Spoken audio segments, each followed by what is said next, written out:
சிவஸ்துதி என்ற பகுதியிலே ஞானசம்பந்தருடைய திருவாவடுதுறை என்ற க்ஷேத்திரத்தில் அவர் போயிருக்கும் பொழுது நடந்த பாடல் பெற்ற அந்த பாடலின் அற்புதத்தை நாம் சிந்திக்க இருக்கிறோம். திரு ஆ அடுதுறை அப்படின்னு ஒரு ஊர். ஆன பசுமாடு. பார்வதிக்கு ஒரு சாபத்தினால பூலோகத்தில் பசுவாக இருந்தார். அப்படி பார்வதி பசுவாக இருக்கிறதுனால மகாவிஷ்ணுவானவர் மாடை மேய்க்கக்கூடிய ஒரு மேய்ப்பனாக இருந்தார். பார்வதிக்கு அந்த பசுத்துவம், அந்த பசுமாடு வடிவம் நீங்கி பூரணமாக உமையம்மை வடிவம் பெற்று இறைவனோடு இரண்டரை கலந்த இடமாக திரு ஆ அடுதுறை அப்படின்னு பேர். பசுத்துவம் அப்படின்னா என்னென்னா, சாபத்தினால பார்வதி சிவபெருமானை விட்டு விலகி பசுவாக இருந்து மீண்டும் சிவபெருமான்கிட்ட அடையிறோம்.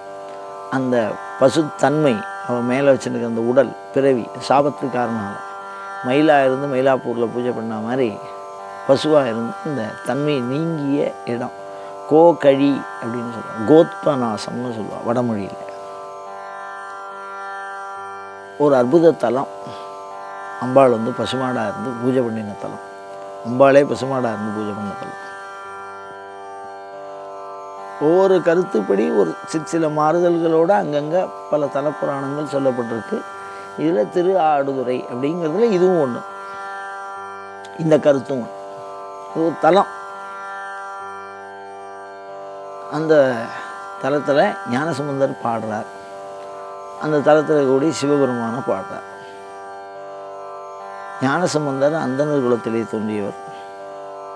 அவருடைய அப்பா பேர் சிவபாதஹிருதயர்னு பேர். சிவத்தினுடைய பாதத்தை தன் இதயத்திலே எப்பொழுதும் தரித்தவர் சிவபாதஹிருதயர்னு பேர். அவருடைய உயர்ந்த தவம்தான் முருகப்பெருமானாகிற ஞானசம்பந்தரை அந்த குடியிலே தோன்றச் செய்தது. அப்படிப்பட்ட ஒரு செம்மையான தவம் செய்தவர்கள் சீர்காழியிலே வாழ்கிற அந்தணர்கள். மிகச்சிறப்பு வாழ்க்கை. ஒவ்வொரு இனத்தாருக்கும், அதாவது அரசனாக இருக்கட்டும், அந்தணனாக இருக்கட்டும், உழவர்களாக இருக்கட்டும், வியாபாரிகளாக இருக்கட்டும், அவாவார்கள் அந்தந்த துறையிலே சிறந்து விளங்குவதற்கு ஒரு சில வழிபாட்டு முறையை பின்பற்றி இருக்கிறார்கள். அந்த வகையிலே அந்தணாளர்கள் மிகச்சிறந்து விளங்குவதற்கு 14 யாகங்கள் சொல்லப்பட்டிருக்கு. ஒவ்வொருத்தரும் வணிகம் பண்ணுறவா மிகச்சிறந்து வணிகம் பண்ணணும் அப்படின்னா அதுக்கு சில வழிபாட்டு முறைகள். உழவு தொழில் மிகச்சிறந்த விளைச்சலை தரணும், அதுக்கு ஒரு சில வழிபாட்டு முறைகள் இருக்குது. அது மாதிரி அந்தணாளர்கள் ஆன்ம உணர்வை பெற்றவர்களாக திகழ வேண்டும்.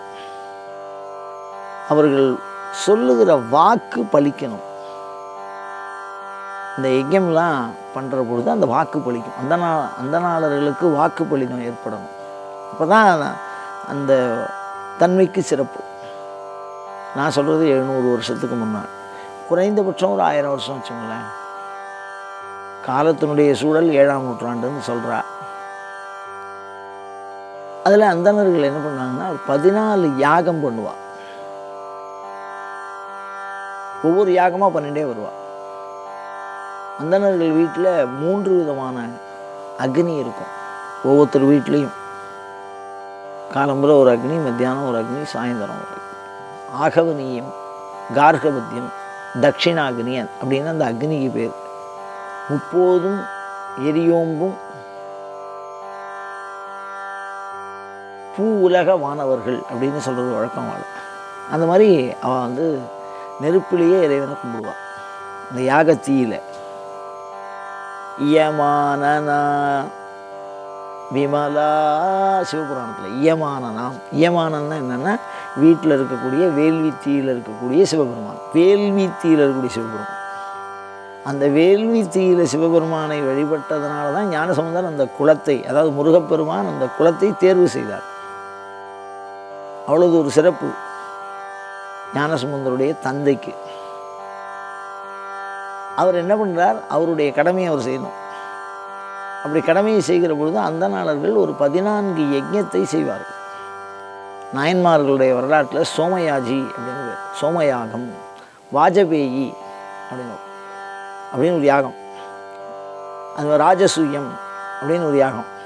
ஒவ்வொரு இனத்தவருக்கும் ஒவ்வொரு யாகம் சிறப்பு. அதில் அந்தணர்களுக்கு மிகச்சிறப்பாக செய்யக்கூடிய ஒரு யாகம். அந்த யாகத்தை பண்ணுறதுக்கு அதிகமான பொருட்செலவு தேவைப்படும்.